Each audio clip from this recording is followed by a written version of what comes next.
Welcome, everybody. Good evening. Welcome to the British Library. This place contains multitudes. It has 7 different reading rooms. It has an unfathomably vast collection. It has fabulous events programmes, if I do say so myself, and some extraordinary curators. And I want to tell you in particular about the work of some of my colleagues who work on the Endangered Archives programme, the EAP, which is frankly a heroic undertaking which digitises archives that are in danger of deterioration and destruction. And some of the EAP team are in here tonight. Jodie and May, say hello. Don't be shy. There they are at the back. Give them a clap, please. It's truly astonishing work. The EAP, funded by Archaeology, has given grants to over 500 projects in 90 countries worldwide, in over 100 languages and scripts. And among these, the EAP has funded projects in Gaza, the West Bank, and East Jerusalem. And you can see its work online at eap.bl.uk. And for our online guests that are joining us, that link is there on the platform. I would like to quote its co-founder, Lisbeth Rousing. The EAP captures forgotten and still not written histories, often suppressed or marginalised. It gives voice to the voiceless. It opens a dialogue with global humanity's multiple pasts.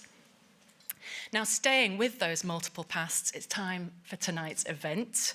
We're deeply honoured here at the British Library to be hosting writers of such great integrity and beauty as Raja Shehadeh and Penny Johnson.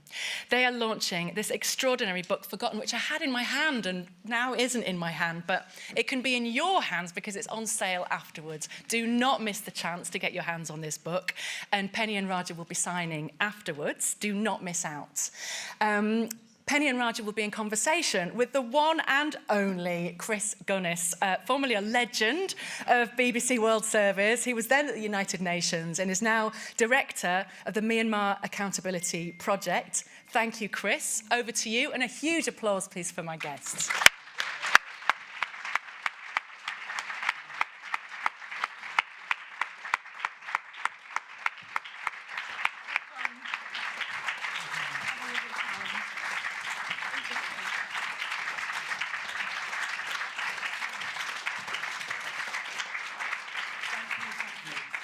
My mic working? Yes, it appears to be.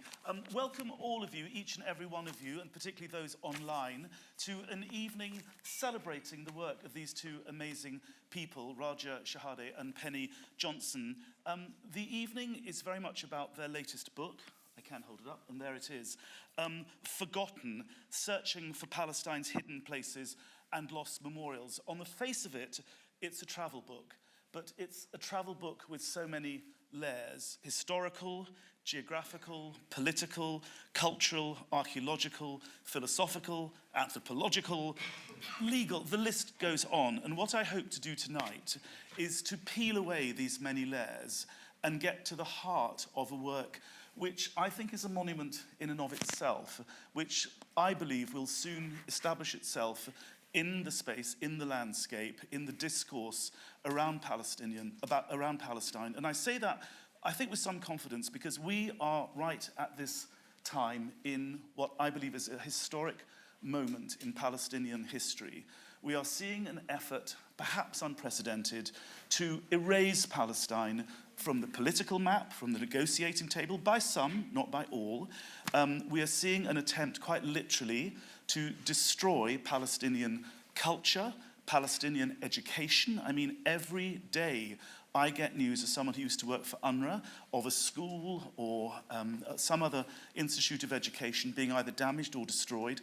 All of the universities in Gaza are now destroyed. So this is a moment where Palestinian history, Palestinian identity, the very essence of what it means to be Palestinian, I would argue what it means to be a human being on our planet, is severely under threat. So can I first of all ask you to put your hands together and welcome to London and the British Library these 2 precious and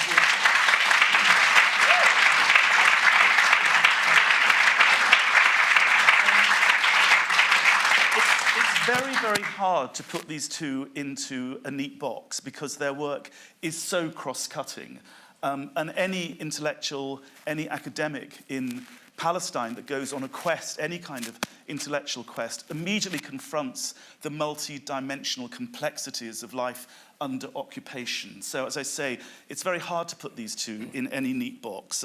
Penny is a founding member of the Institute for Women's Studies at Birzeit University in the occupied West Bank. She's also a contributing editor to the Jerusalem Quarterly and author of a book called Companions in Conflict, Animals in Occupied Palestine. Raja is a lawyer, a human rights lawyer. I believe, Raja, he's the founder of Al-Haq, which I believe is the first human rights organization in Palestine, perhaps even in the Middle East, is that fair to say? In the Middle East, yes. Yeah. He's also a prize-winning author. His book, Palestinian Walks, won the Orwell Prize, which, in case you don't know, is the preeminent book for political writing in this country. He's also a finalist in the 2023 National Book Award in the US for We Could Have Been Friends, My Father and I. Raja, I'd like to begin by giving this audience, some of whom may not be familiar with your life and your work, a sense of who you are, where you've come from, and where your family is from. And I'd like to take you back to that passage in the book. It's April the 26th, 1948. You're with your family. You're with your father, Aziz, or perhaps you weren't born then, I'm not sure. I wasn't born. You were born. Your mother. Attraction. Aziz, your father. Widad, your mother. Your sister, Siham. You're in your house in Jaffa. What is going on at that time? Well, it's a past that refuses to pass, and it's a sad past. And my parents had just married and established a house in Jaffa, which they furnished to their liking.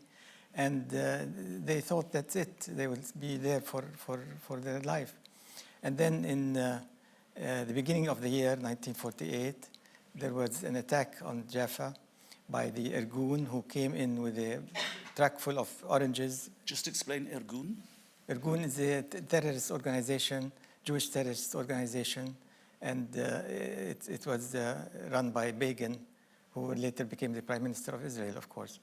And it had a truck full of explosives covered by oranges, and it exploded and destroyed the Saraya, which is the Ottoman building that housed the police, and killed many people. And yet my parents decided to stay in Jaffa. But then in April 26th, there was another attack on the Manshiyya, which we talk about in the book also. And there they had many, and they also bombed northern Jaffa, where my parents were living. And they decided it's getting to be too risky to stay with a little child. My sister was 2 years old. And they better go and take refuge in Ramallah, where they had the summer house. And they thought that it's a matter of weeks, and so they didn't take winter clothes. And my father thought that the British police would support the situation, but the British police just left. And he thought that Jaffa is in the Arab section of the partition scheme, and so if worst comes to worst, it will be staying in the partition, staying Arab, and not, and they will be able to come back. But that didn't happen, of course. It's a very common Palestinian experience that people left their homes in 1948 and they thought they'd be away for a couple of weeks. And here we are, all these decades later, and they're not. Just explain a bit about the historical context of what was going on more generally in Palestine and the Middle East in 1948. Of course, there was the partition scheme, which said that Palestine would be partitioned between a Jewish state and an Arab state, and that didn't happen, of course. Mm-hmm. And then, of course, what happened after Israel was established on the 15th of May was that that there was looting of Jaffa homes, and Jaffa was looted to the bone. I mean, including your family home. Including the family. And I wonder now whether my father knew this, because he was working on the return of the refugees and working very hard on this. And I wonder if he knew that his house, if he returns to it, will be empty of everything. But he was constantly saying to people, we will go back, and we'll just, he was very optimistic, as he always has been. I want to bring in Penny, because the section in the book where you describe these tumultuous events in April 1948, I don't think are written in your voice, but I may be quite wrong. It's interesting that this is a book written by two people, which one would think would be enough to end any marriage. But it hasn't. Not yet. How did you, I mean, was that passage written in your voice, where you describe those events?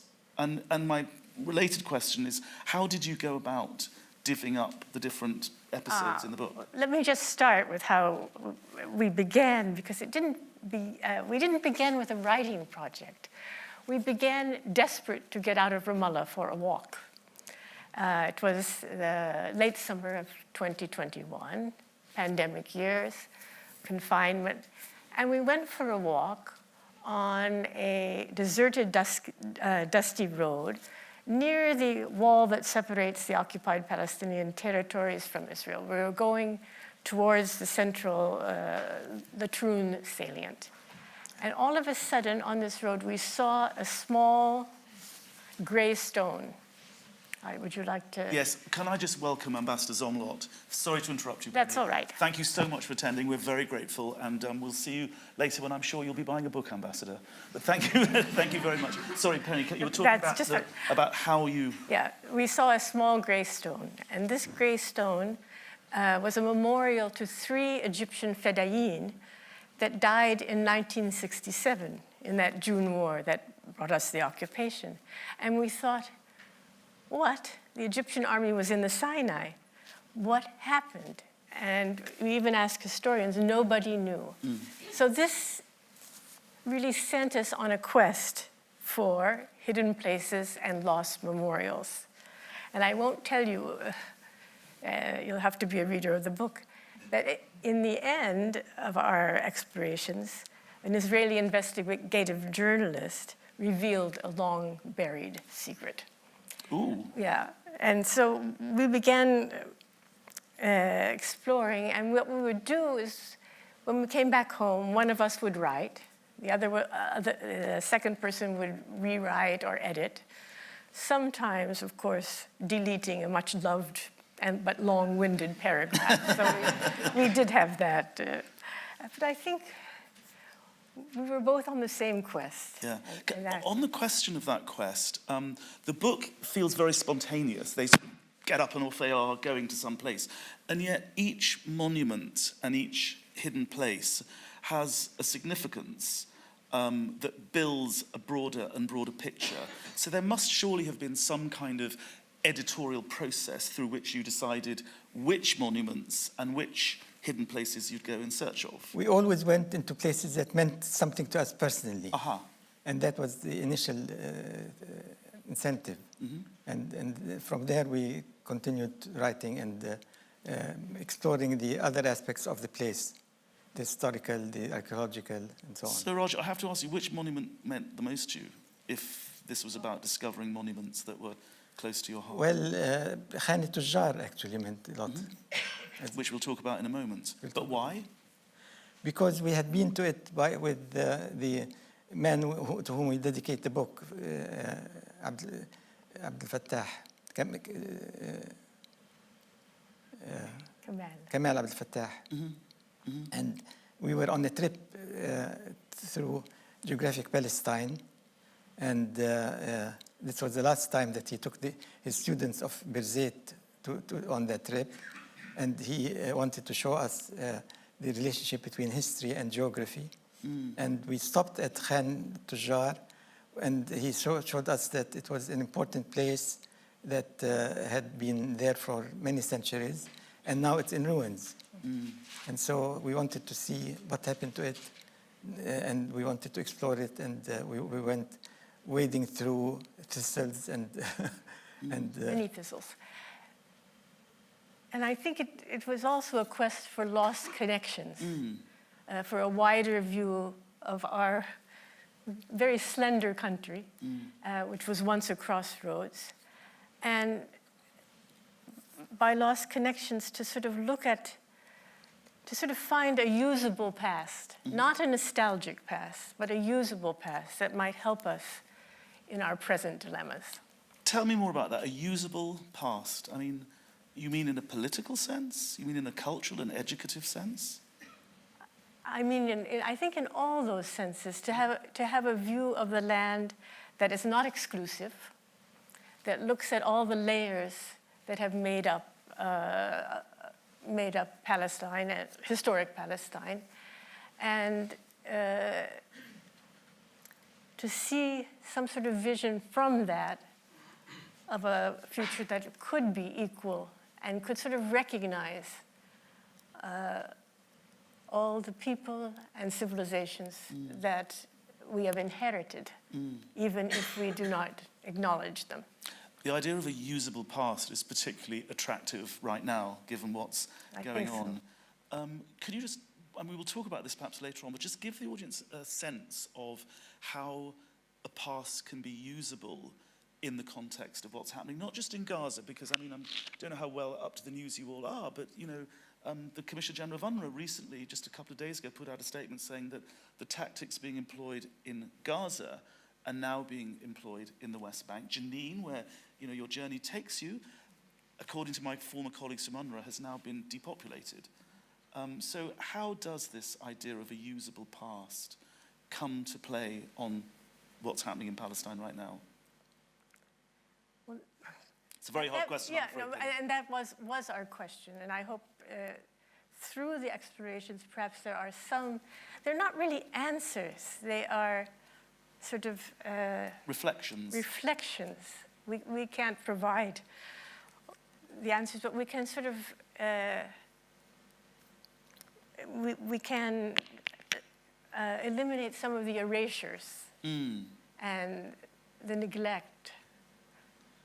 Because that give us a different vision of the land. Yes. Sorry, Roger. Because it was also the connecting line between Istanbul and Medina.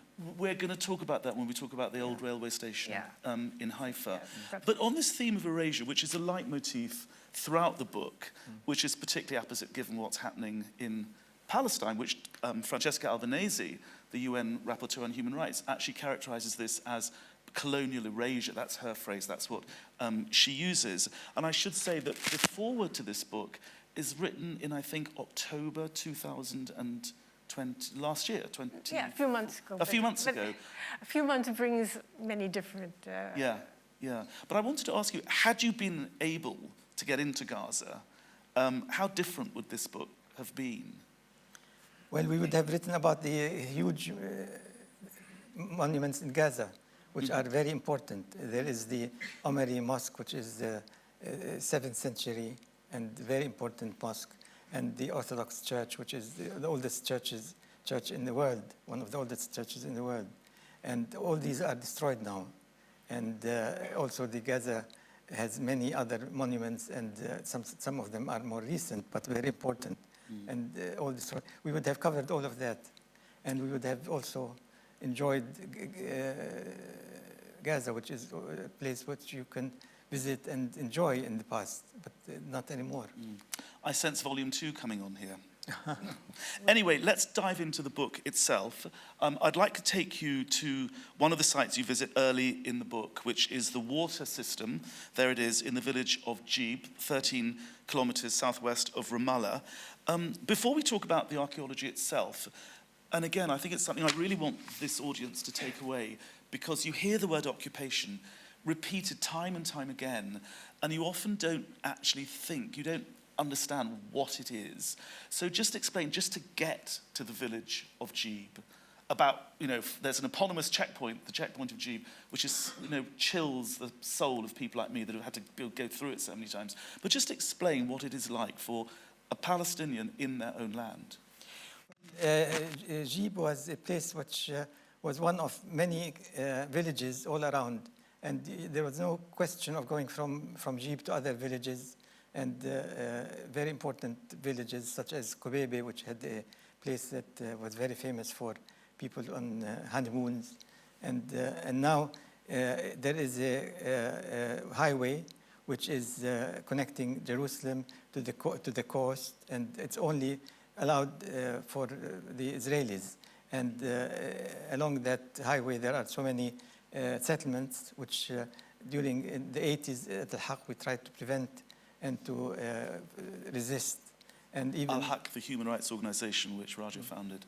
And even at one point, we had stood before the bulldozer, and the bulldozer lifted us up in order to, and so we failed to prevent.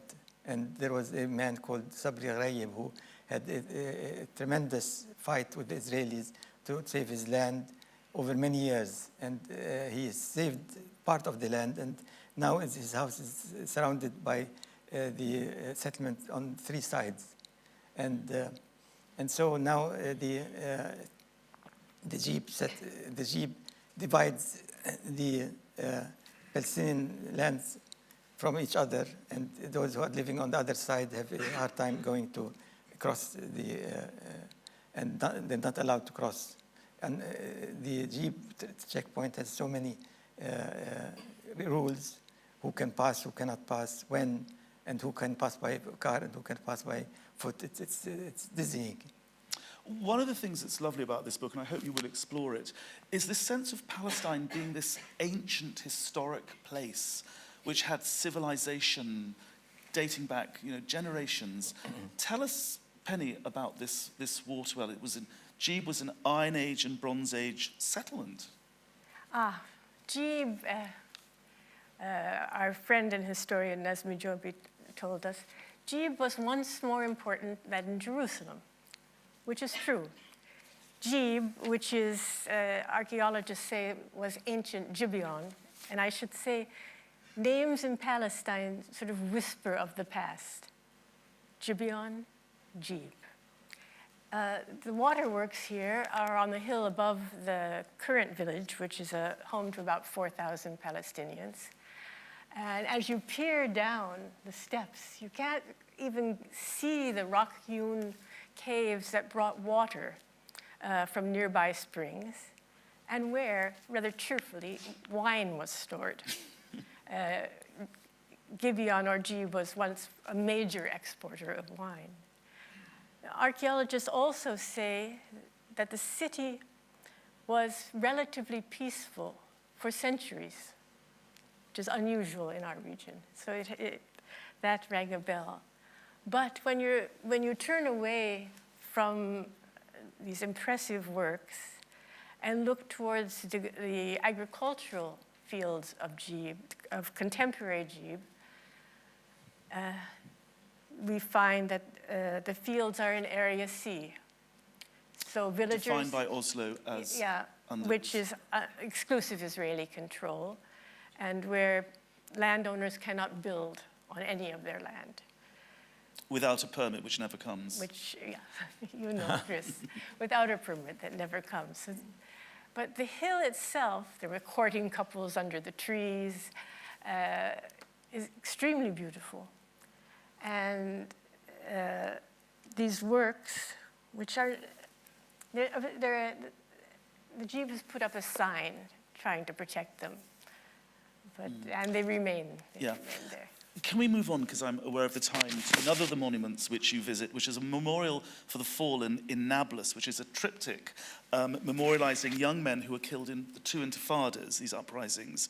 In the book, you quote the haunting lines of the Palestinian poet Mourid Barghouti, saying, "Living people grow old, but martyrs grow younger." Tell us about that. What does that mean? Well, Brescia thought of these words when we were looking at the first set of photos in the triptych of 5. I don't even call them young men, because I think 2 were boys, really.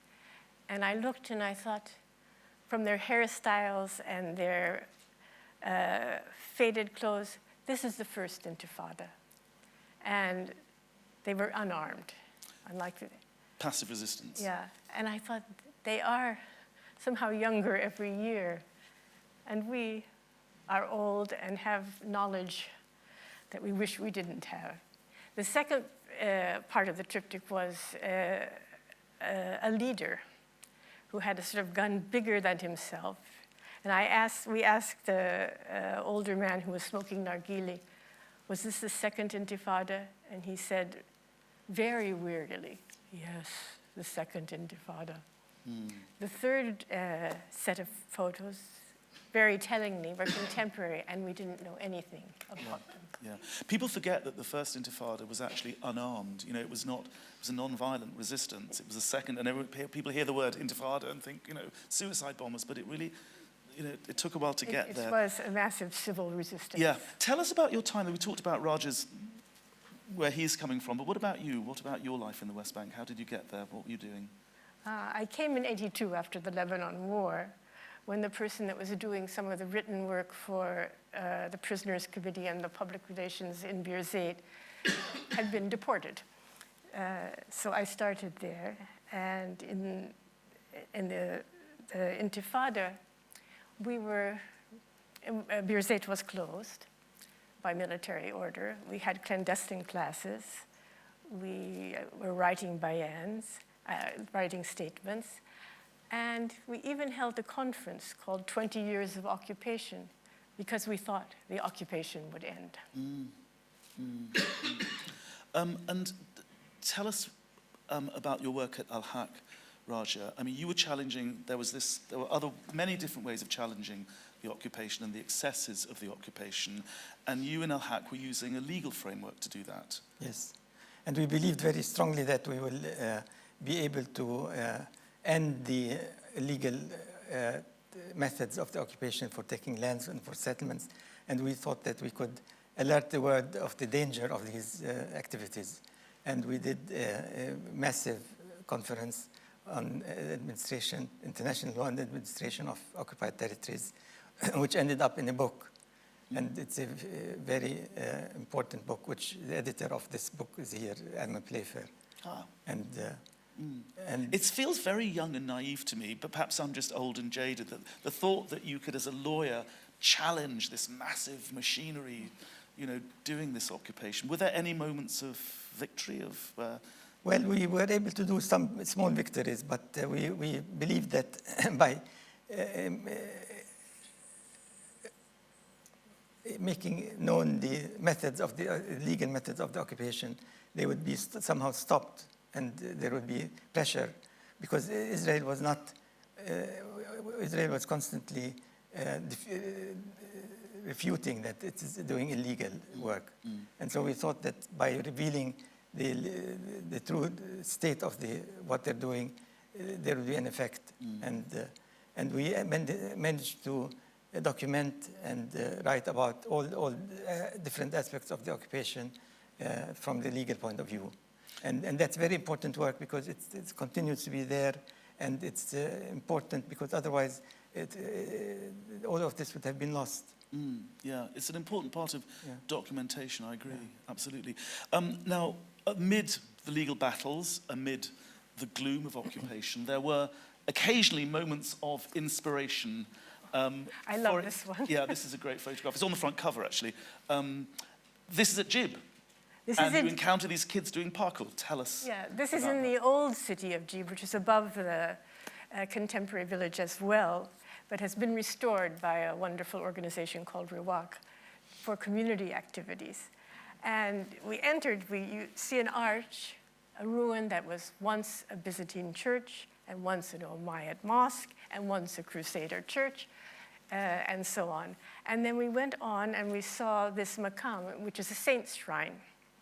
And we asked a crowd of 10-year-old boys, whose shrine is it? And they said, Sheikh Hamid, of course, who apparently flew there. And then all of a sudden, there were boys flying off the top. And it was just a moment of joy, of elation, and of freedom. Not enough of those in Palestine at the moment. Yeah. One of the really interesting things about this book is the way that, you know, it's backward-looking. The resonances are often historical, cultural, etc. But there are moments where you sort of reflect forwards. And there's a part in the book where you go to an eco-project in Auja in the Jordan Valley. And you talked to the director about how the Trump administration, the previous one, had defunded the organization. And when I read that, of course, I was in UNRWA in 2018 when we got the first Trump defund. And of course, we've now got what we're dealing with right now. What are your thoughts? I mean, it's not something you explore overtly in the book, but just what are your thoughts about the way that Palestine became so dependent on American money, you know, the biggest donor to UNRWA, and that makes it very, very vulnerable to these changes of political fashion. What should the Palestinians do about this, given your... Well, in the first Intifada, there was a lot of emphasis on self-help, and there was a lot of cooperation between people and volunteering and so on.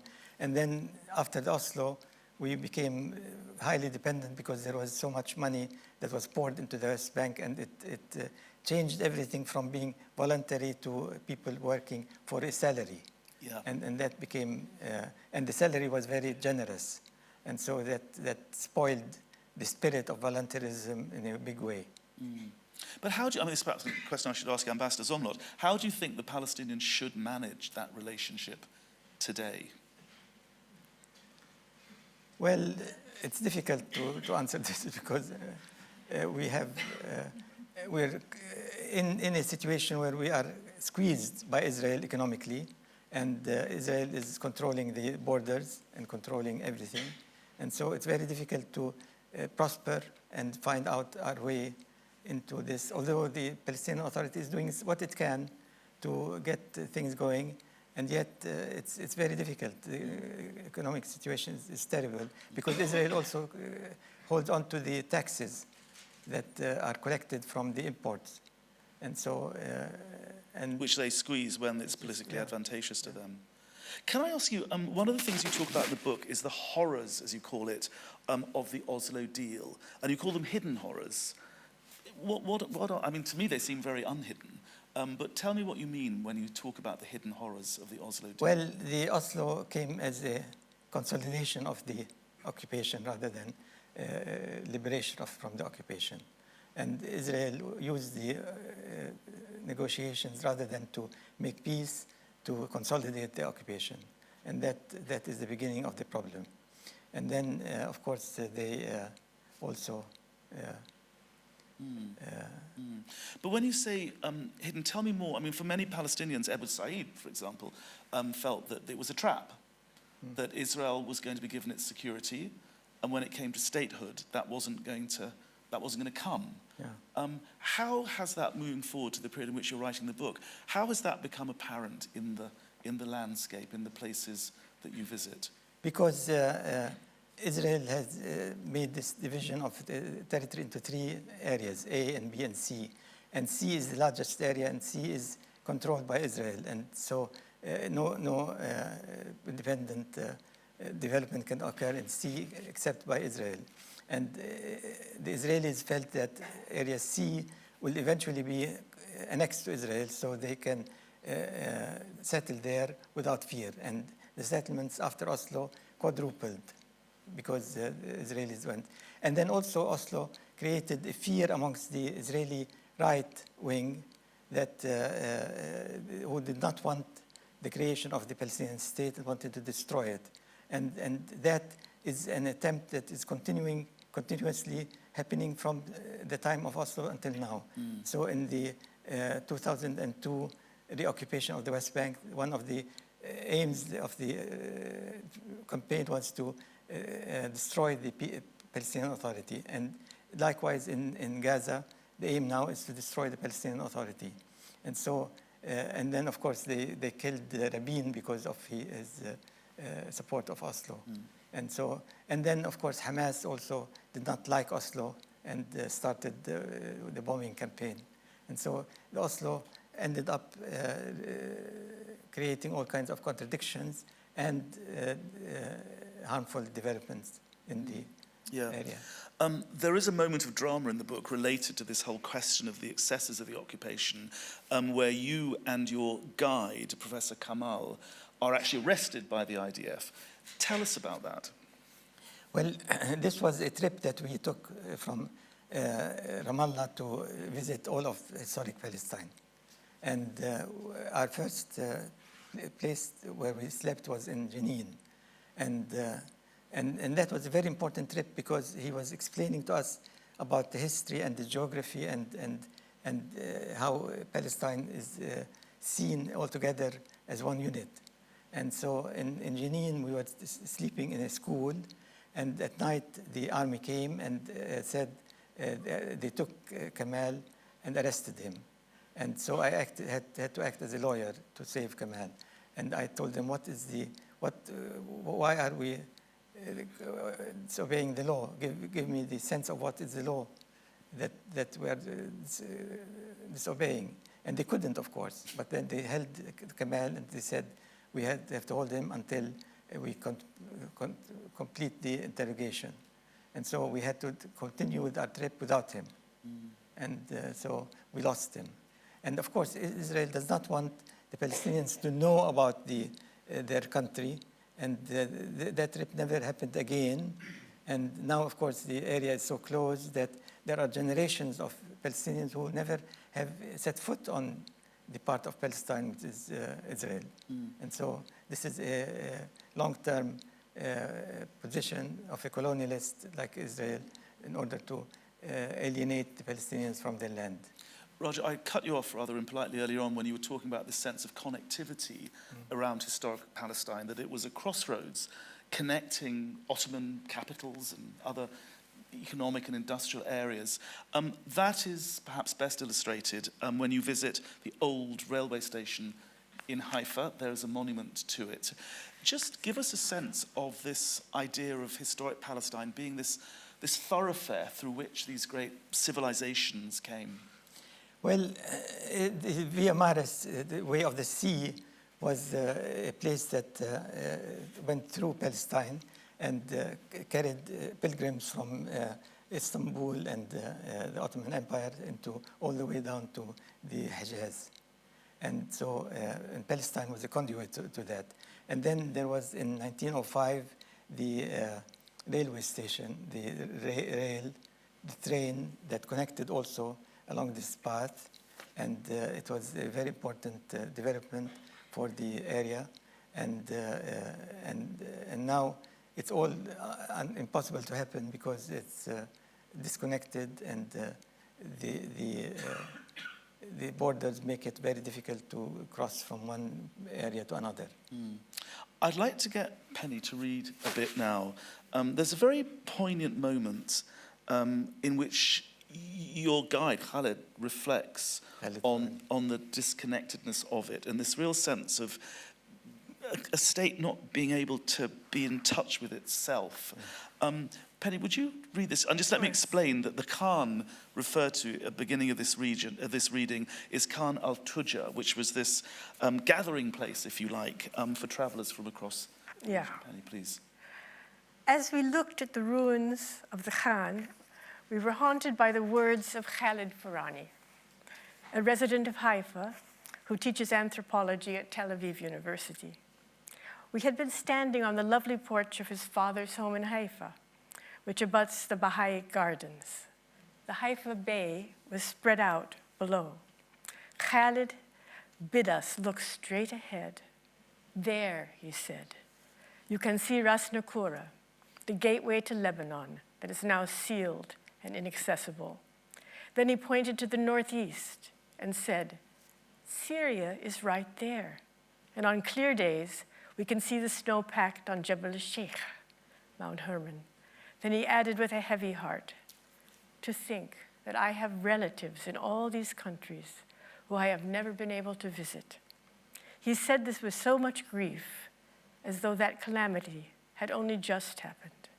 His pain was raw, and his lament was deeply felt.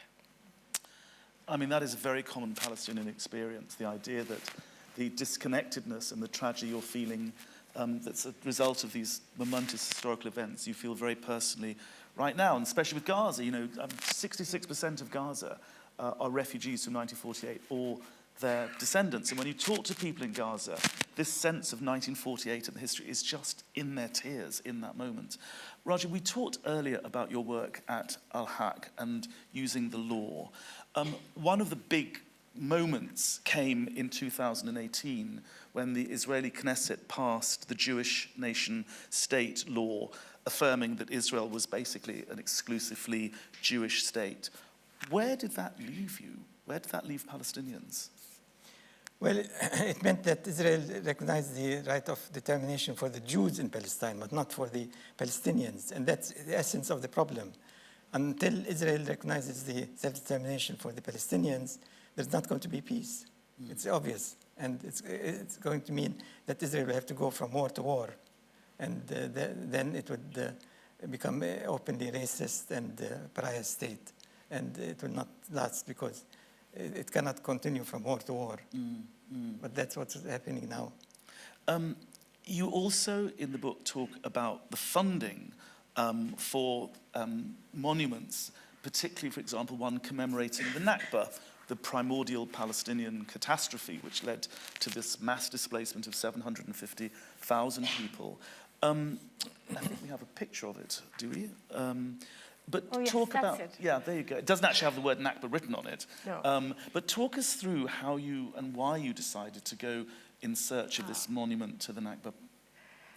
Well, 2018 was the 50-year anniversary of the Nakba. And in the Galilee, headed by the wonderful poet Taha Muhammad Ali, there was an initiative to erect memorials finally to the Nakba. This initiative foundered as municipalities were threatened by the Israeli government that their funding would be removed. But we heard there was one last monument to the Nakba in Kfar Kana, where, of course, Jesus rather graciously changed water into wine for a wedding. So we went to Kfar Kana, and we searched. It wasn't so easy in this crowded city, but finally we found this plinth. And we looked, and we looked, and we looked. There were names of martyrs from various eras, but not the word Nakba. Very revealing, Yeah. very revealing. I need to move this on a bit. To talk a little bit more about erasure and the sort of battle for the narrative. One of the most powerful parts of the book for me, please turn your phone off, is where it's set on the beachfront, as you go south from Tel Aviv towards Jaffa.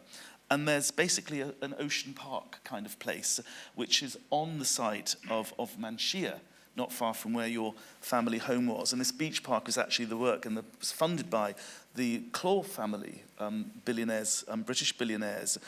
I want to ask you a bit about that, because it relates to this question of controlling the narrative. Raja, first of all, tell us about Manshia, but also tell us about the Etzel Museum, which you visited, and then in a minute, I think we'll have a reading from it. So that is Manshia. But talk us through what was there, and that visit to the Etzel Museum. Manshia was the suburb of Jaffa, and a prosperous suburb, and it had a number of Jews and Palestinians living there.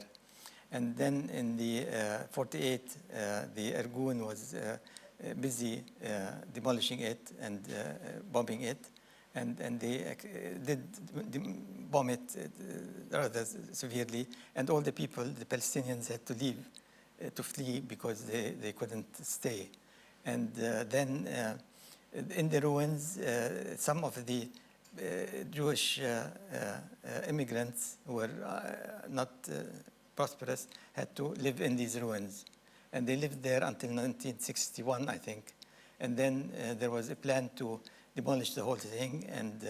And before they demolished it, there was a man who was the architect who decided to take a photograph and make a film. And this film was shown in Tel Aviv by his granddaughter. And it was very touching, and we went to see it. And it was called the Yam in Hebrew and the Ayam in Arabic. The sea. The sea.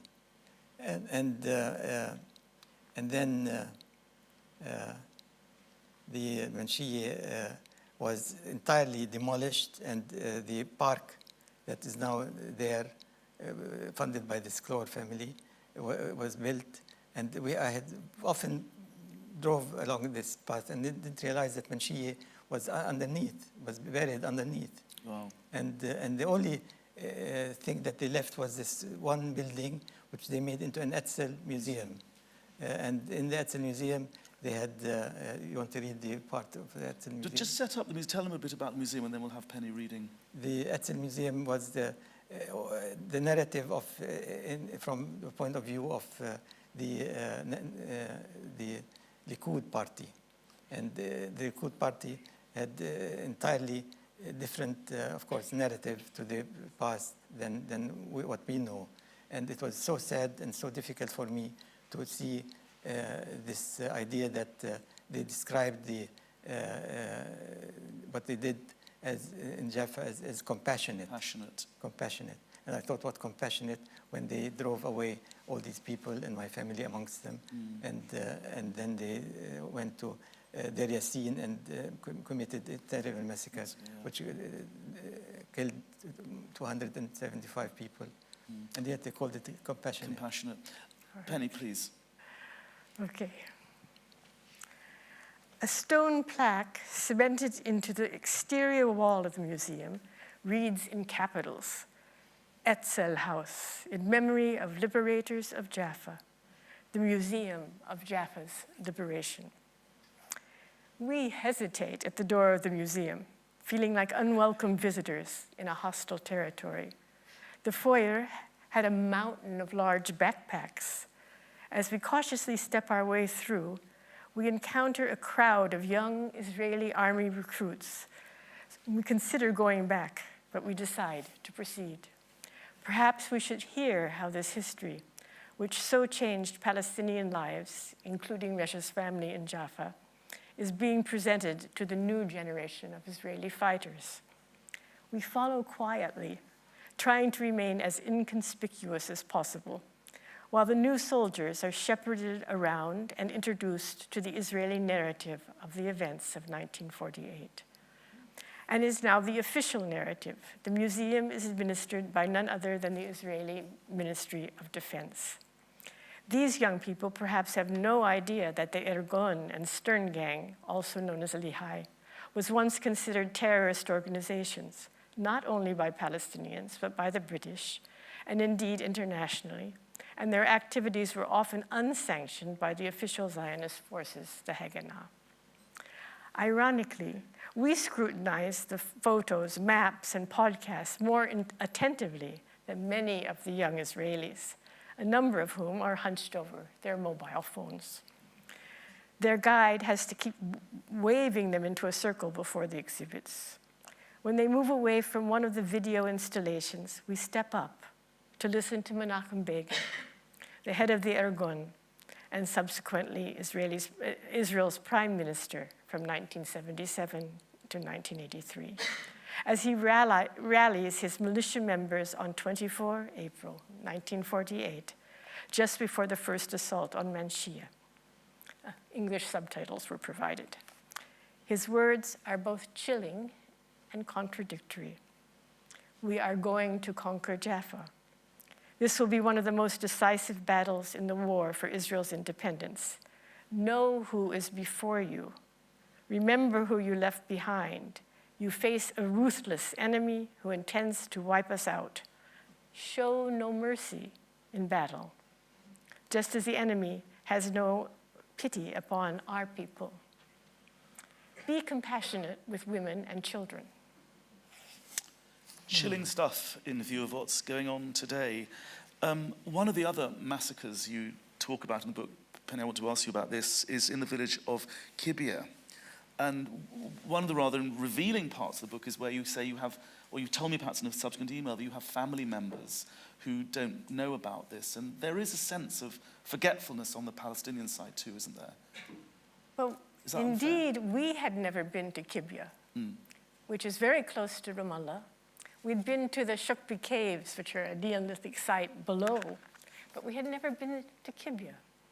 And it's not so easy to get there on the road. You sort of go on the road, and then there are smashed cars. I was telling Mesha, it's like the Appian Way, our version of the Appian Way. Kibbutz, in our mind, was a massacre in 1953 when Ariel Sharon's Unit 101 entered Kibbutz in a revenge attack after 2 Israelis were killed by Fedayeen inside Israel, and there was no evidence that anybody in Kibbutz had anything to do with it.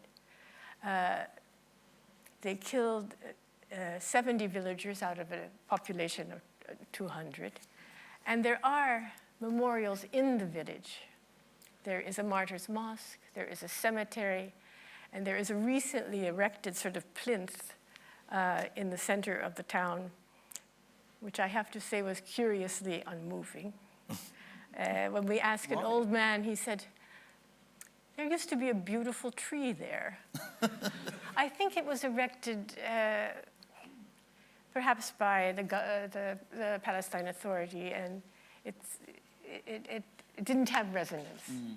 What had resonance was listening to Abu Ibrahim, who was a boy when the massacre occurred. And we've got a sense of a living memory, as well as his criticism of Jordan, Palestine Authority, Israel, and America. Yep, fair enough. I'd like to move to some concluding thoughts before we go to the questions. Towards the end of the book, you quote Vico, the 17th century philosopher who wrote, and I quote, "The burial of the dead is what makes us human."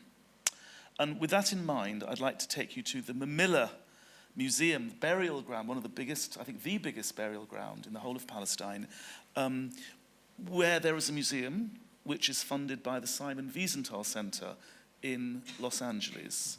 In a minute, you're going to read something from the book about this, Raja, but just set up for the audience this Mamilla burial ground and what there is today and the creation of the museum. It's a very sad place because the tombstones are destroyed and the cemetery has paths that are walking paths and some paved paths, and part of the cemetery has been taken over for housing projects, and another part for a park nearby, and what is left is in a terrible state and in disarray and disorder and no respect for the dead. And then, of course, there is the Museum of Tolerance, which is supposedly for tolerance and for love between people and all faiths and so on. Museum of Tolerance. Museum of Tolerance, and so far from it. Would you read a bit from the book? It's where you're reflecting on, as you say, the Museum of Tolerance.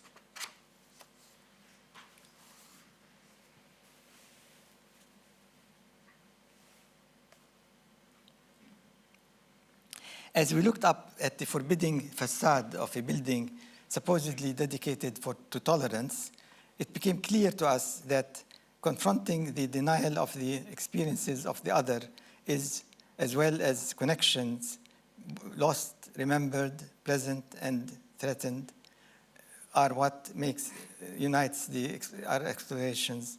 Some connections have been lost for centuries, but speak of a time when our region was crisscrossed with pilgrims, adventurers, and commercial travelers from Baghdad and Istanbul to Haifa and Acre.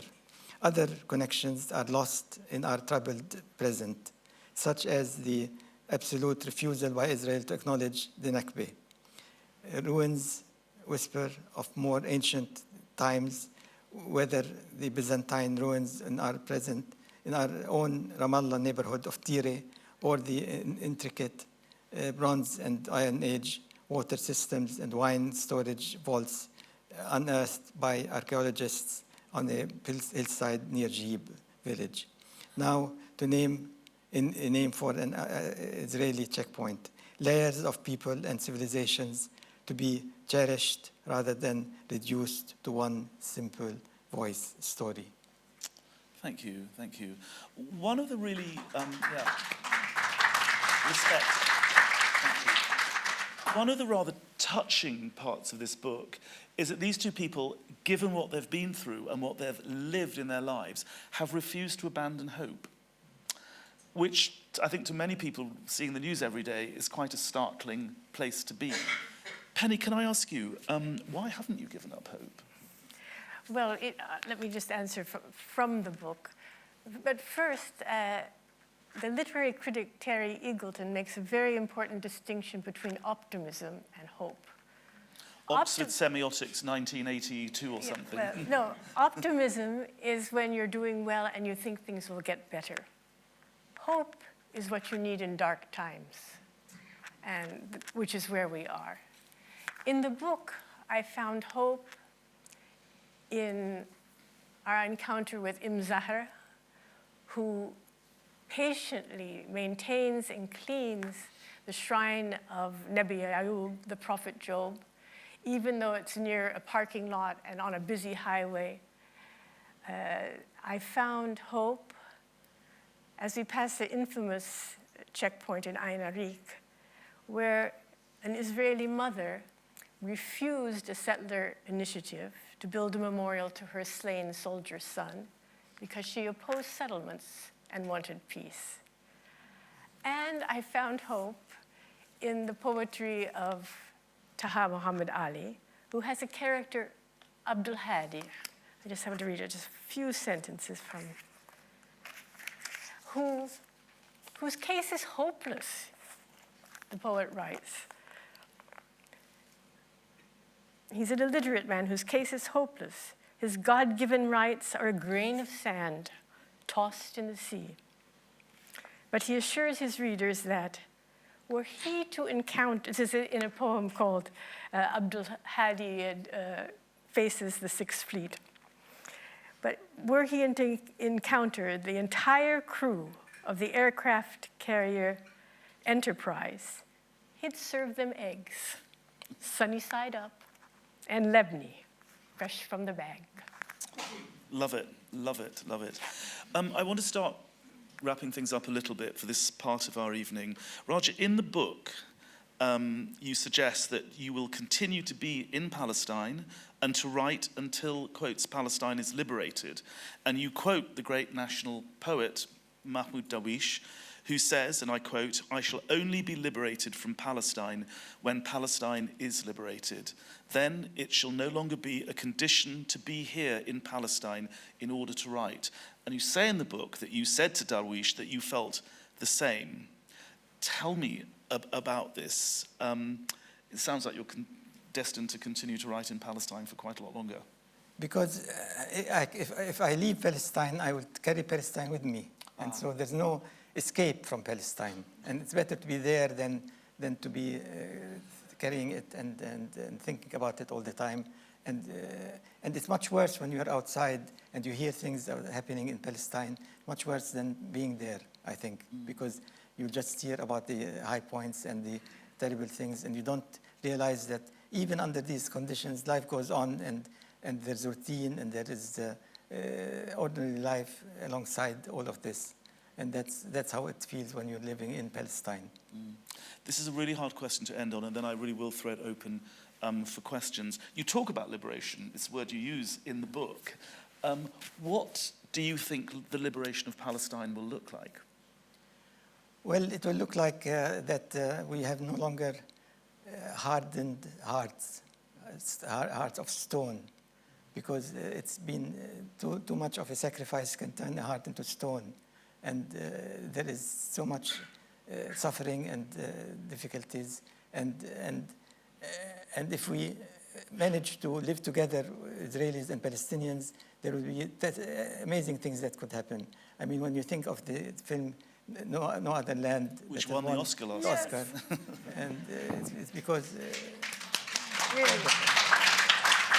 the cooperation of Israelis and Palestinians under different conditions than the present could bring wonderful things to both of us. And that would be the best liberation. But it cannot happen now, because now we are under colonial rule of Israel, and you cannot cooperate with your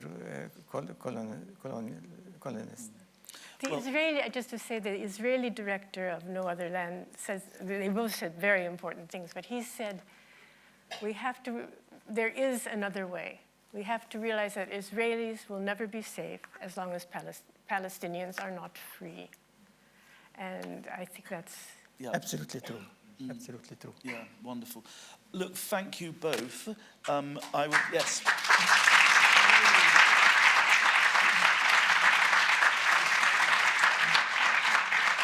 It's very moving and very impressive, the work that you've done. There's so much in this book. As I say, it's so resonant in so many ways. Are there any questions for these two people? It's not often London is going to have Raja and Penny here to answer questions, so please. If not, I shall start asking questions myself, and you really don't want that. Can we bring the mic down here? Excuse my voice, I'm sorry. Oh. Is there any hope for the Palestinians while Hamas and the Palestinian Authority are at loggerheads? Gosh, which That one of you? is a difficult question. But I would say there is hope because it's not just Hamas and the Palestinian Authority. It's the Palestinian people. It's the people who have rallied in the north to try to provide shelter and food in civil initiatives to help the 40,000 people that are displaced. It's friends in Gaza. Sorry, I'm just thinking, who have done everything they could for their community. So I think that's where hope is. It's true, there needs to be national unity, and there actually needs to be a national strategy that is agreed upon. And there are many things missing, but I think there is a faith in people's ordinary actions to preserve Palestine. Roger, do you want to answer that question? I think politically speaking, yes, there needs to be unity. And eventually it will happen, but it's difficult now and made more difficult by the Netanyahu Israeli policy of separating the West Bank from Gaza and making it impossible for the two sides to get together because there's no possibility of visiting the other. And so he has used this to say that we cannot negotiate with the Palestinians because there's no unity between them. And he made every effort to make it clear and that this unity continues. So it's a vicious strategy on his part that has worked, unfortunately. Yes, there's a question up at the back. But it's being streamed, so we need to hear your voice. Thank you very much, Raja and Penny. I just have one question. What type of responses do you get from Israelis reading your books throughout all the books you've written with this kind of level of exploration of? Well, unfortunately, Are they available in Hebrew, by the way? Did you translate them into Hebrew? some of my books are translated into Hebrew and published in Is there Israel. a plan to publish this one in Hebrew? Well, we have to have a publisher ask us. And now the Israelis are not interested in the Palestinian voice.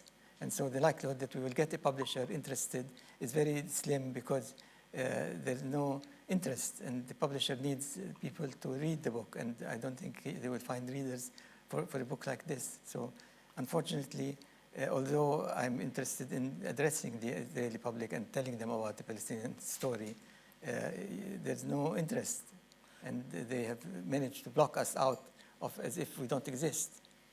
But to answer the question specifically, in the book you talk about cooperation. I mean, when I first went to Israel, Palestine, there were left-wing groups in Israel, you know, chefs for peace, jugglers for peace, you know, all sorts of intercommunal cooperation that went on. Is there any space left for that at all? I mean, you have Israeli friends. How does your work Yes, go down? we are of an era and a generation with long experience of working together in peace activism. There was the Birzeit Committee for, Israeli Committee for Birzeit. There were many, many initiatives that we remember. But I should say, I mean, it is true that there are Israelis that show up every week for Masafer Yatta and try to protect In the film. hurting communities from settler violence. there are these initiatives, but they are very disparate, and there are also people that are themselves under siege. So we can hope for better times. There is a lot of history to draw on. And a related question, actually, a supplementary, if I may. I mean, so many of the people who were taken into Gaza in the October attacks were Israeli peace activists. How do you think that has changed that dynamic that you talk about between peace activists on both sides? I think you would have to ask Israelis. We have been stuck in Ramallah, and we talk to Israeli friends intermittently, most of whom are so profoundly depressed and sometimes ashamed. We've gotten that reaction from people we respect. Ashamed Ashamed even to see us. Yeah. If there are any more questions from... Yes, please, sir. This is in no way intended to detract from the impact on Palestine's cultural heritage of the Israeli occupation, but you did mention that there was one instance of a memorial perhaps being insensitively located by the Palestinian Authority. And my question therefore was, what is the Palestinian Authority's attitude to policy towards memorials and generally protecting Palestinian cultural heritage? Thank you. There are archaeologists, Palestinian archaeologists, that are doing their best to protect sites that are under Palestinian control. In other words, they pretty much have to be in Area A. Which is exclusively controlled by PA, so Palestinian Authority. Near our house, there is Khirbet Tiri, which is a site that has, it's supposed to be it's one of the burial sites of St. Stephen. He has several.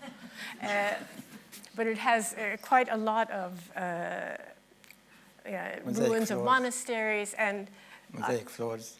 What? Mosaic floors. And mosaic floors, and a very active archaeologist from Al-Quds University has been working with the students in various places. These are not, the Palestinian Authority can intervene if there's a kind of dispute. But there is a Department of Culture that was headed by an archaeologist, Hamdan Taha. So they are doing what they can, but it's limited by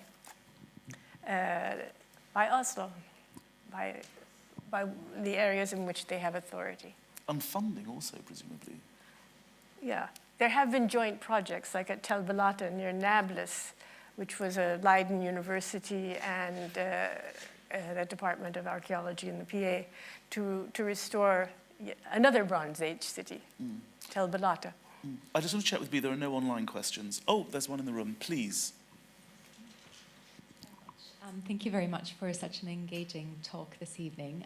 I just wanted to link it back to the present, and I wondered if you had any calls for action, any requests for allies outside of Palestine that want to stand shoulder to shoulder with the Palestinian people in terms of what you see as important in us helping to protect, preserve this heritage, this rich culture, and as well, of course, peace and well-being of all Palestinians going forward. Yeah.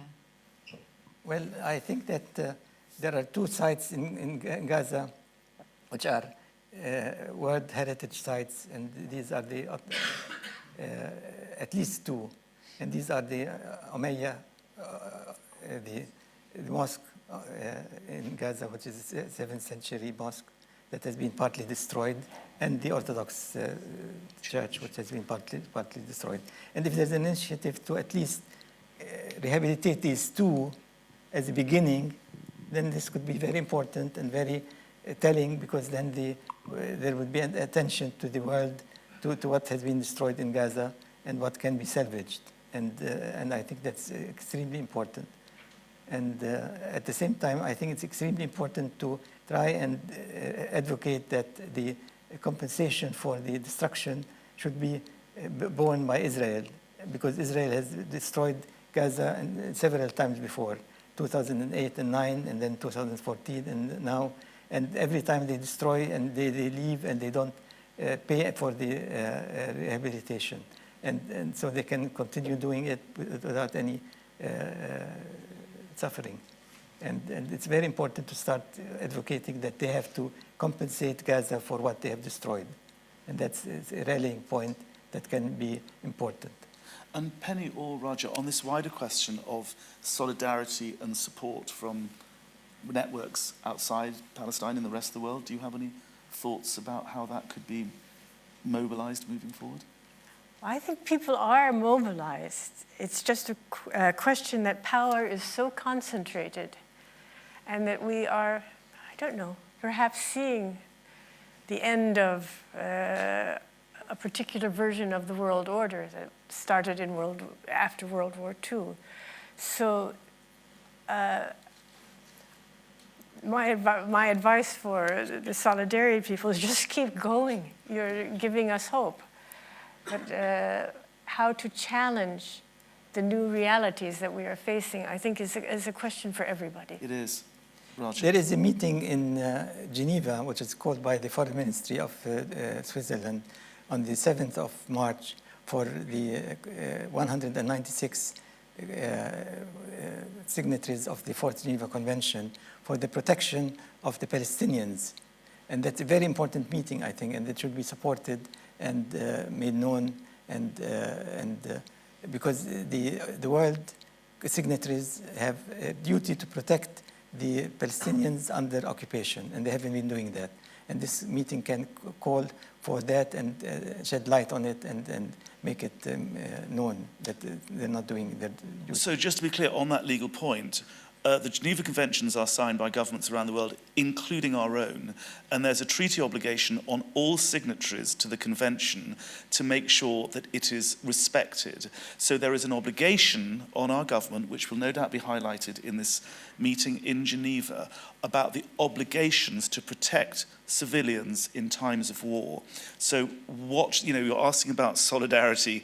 Watch this space, ask your MPs, ask your representatives, what is being done to respect Britain's obligations under the Fourth Geneva Conventions to respect civilians in time of war when over 50,000 people, 70% of whom are women and children, have been killed in Gaza in the last 16, 17 months? It's a good point.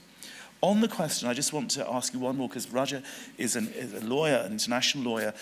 When you look at, and it kind of relates to some of these issues, when you look at what the ICJ, the International Court of Justice, has done, it's passed an advisory opinion in July declaring the occupation illegal, saying that it's illegal because it denies the Palestinians the right to self-determination.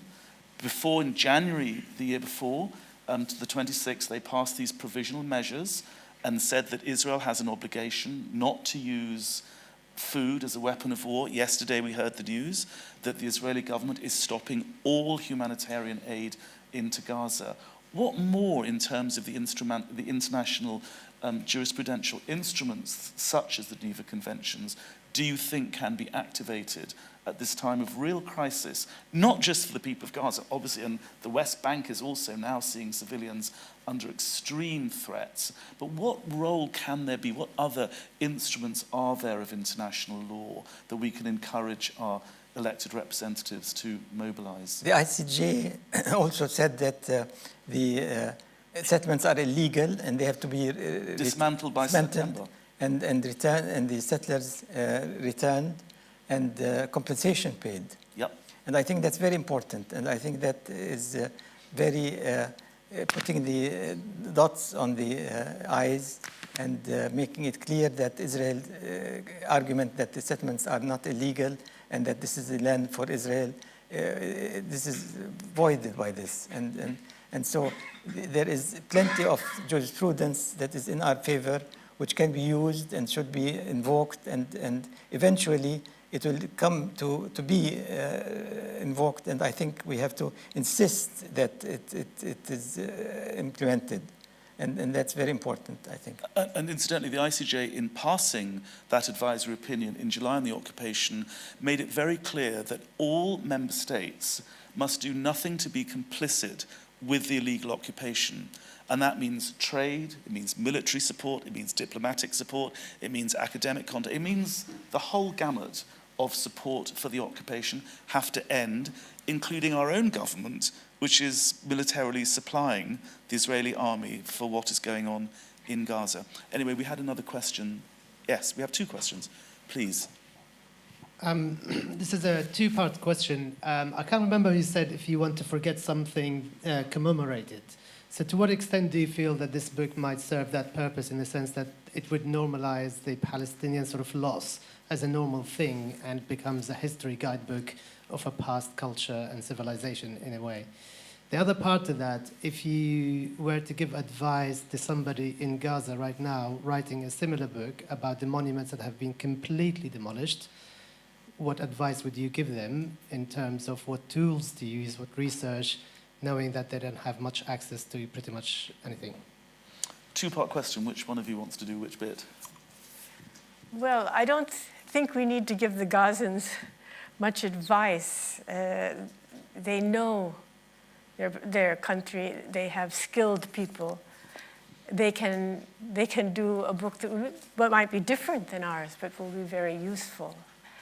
I don't think anything in Palestine can be normalized at this point. The monuments and places we have found are not going to immediately be erected with signs and coffee kiosks and tourist buses. There are places that are still erased and neglected, and we want to bring at least the memory and the knowledge of them in order, as we say, to find a useful past, a usable past, and a different version of our land. I was cheered by the fact that a young person who has read the book in Palestine said, I didn't know any of this, and I've learned so much from it. And I think that this book will, in lieu of actually visiting the places, it would bring them alive to many people and will make them proud of the country that they have and so on. And that's important, and I think Absolutely. it will serve that purpose. Yeah, and I would add, if I may, that simply having this book, which contains this information about Palestine's rich cultural past, is in a sense a protection in and of itself, that That's it will true. not just become a history book and a sterile, something in a library. That's true. Thank you both. There was one more question. Yes, please. Can we just get the mic? Thank you. Thank you, Raja Penny. I just wanted to ask specifically about any memorials that you found for the 36 to 39 rebellion in Palestine, and whether how they were protected or treated over time, if that's a phenomena or not. We didn't write about 36 to 39 memorials. In Haifa, there is a memorial to Izzadin. Izzadin Qassam. Yeah, Qassam. There is near the mosque, a small memorial, but we didn't write about it in this book. For sometimes driving towards Nablus, you see the hills where people hid during the revolt. But there's no indication of the importance of these sites. It's a good question, but not one we can say that we have seen or discovered. Yeah. If I may, I'd like to wrap this up, unless there are any more questions out there, with a question of my own, which is, given what you've been through from the... Oh, there's one more question. Forgive me, please. Sorry. Hi, hello, thank you. I'll make my question quick as we're wrapping up. I'm curious about the impact that this book could have in relation to the somewhat lacking legal conception of what comes when we consider the destruction of a people and the way in which the politics of memory and cultural erasure are also part of destruction. And as we see legal structures focus more on the physical killing, in what ways has writing this book and the experiences that you have create a critique of this idea of the focus on death as only in the physical? And how do you think this book and the experiences of remembering can lead us to understand destruction in other ways and to challenge those ways? What a wonderful question. Yeah. Well, the book is only successful if it moves people, and I hope this book will move people and get them to feel the things that we were trying to communicate, rather than a travel book. Penny?